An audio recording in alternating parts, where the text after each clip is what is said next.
Welcome to the Bitcoin.com weekly update for April 16th, 2021. My name is Corbin Fraser, and today we're going to be talking about the continued hypocrisy and double standards amongst financial companies and authorities as it relates to Bitcoin. Now, our top story concerns Europe's largest bank, HSBC, which is blocking its customers from buying shares of companies that hold Bitcoin. News of the ban emerged this week when a Canadian customer of HSBC's Invest Direct product tweeted a message he'd received from the bank.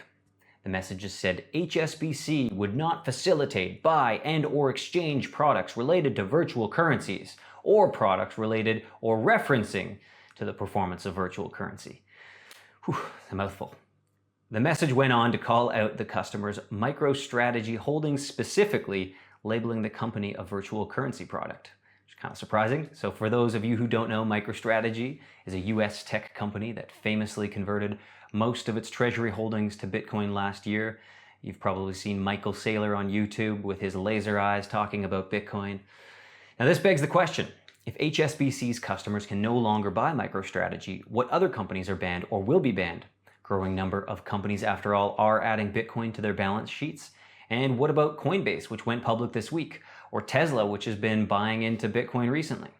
The answer to these questions wasn't made immediately clear by HSBC, although the investment bank did issue a statement this week.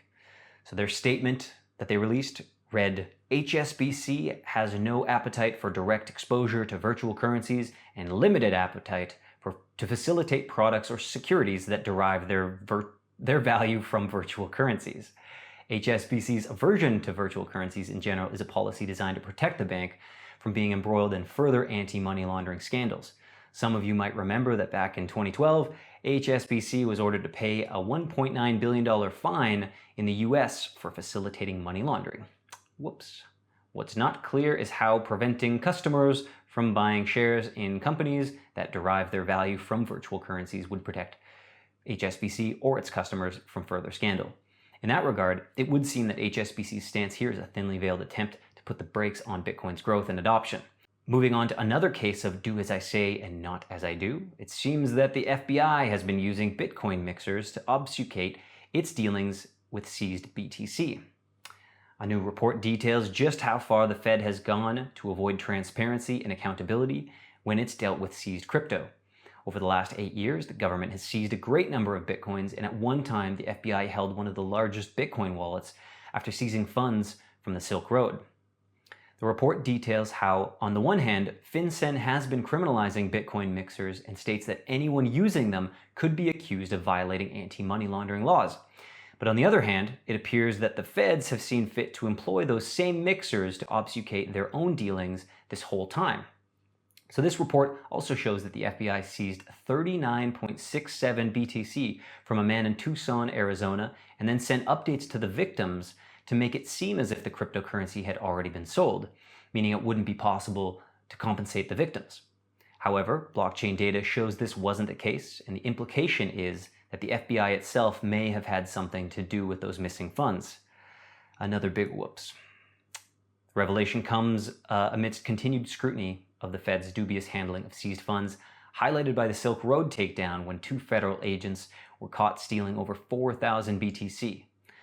The report concluded with the author stating that he doesn't have anything against the FBI in particular, but expects more transparency from authority figures.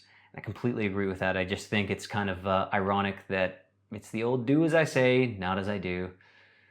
Please be better, FBI, if you're going to go doing stuff. Open blockchain, it's there. Civil lawsuit against Craig Wright wants high courts to rule against his Bitcoin white paper claims. So the Crypto Open Patent Alliance, COPA, a Bitcoin industry working group focused on patent laws, has filed a civil lawsuit in the UK against Mr. Craig Wright. For years now, Craig has insisted that he's Satoshi Nakamoto, the creator of Bitcoin, but this has been contested quite often. COPA has filed a suit in the UK High Court urging the court to rule that Wright is not the rightful author or owner of the Bitcoin white paper. The suit was filed this week on April 9th, and the organization wants the High Court to rule on the matter.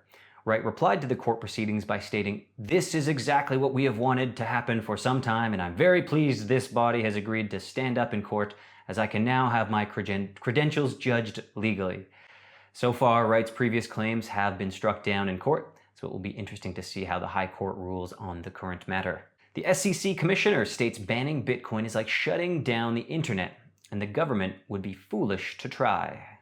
U.S. Securities and Exchange Commissioner Hester Peirce shared her view of governments banning Bitcoin and cryptocurrency regulations in an interview at MarketWatch conference earlier this week. When asked, she stated that banning Bitcoin would be akin to shutting down the internet, and added that the government would be foolish to try.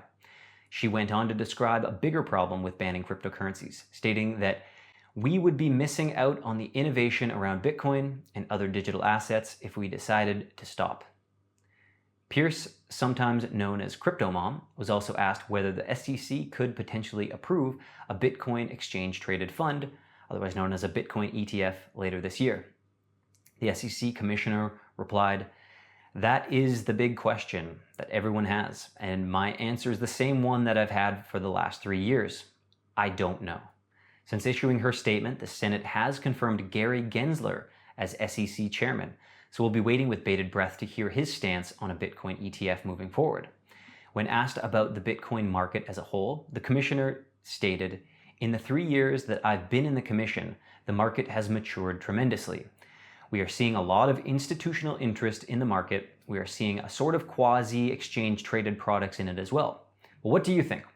Will the Biden administration and SEC pave the way for a Bitcoin ETF to debut in America this year?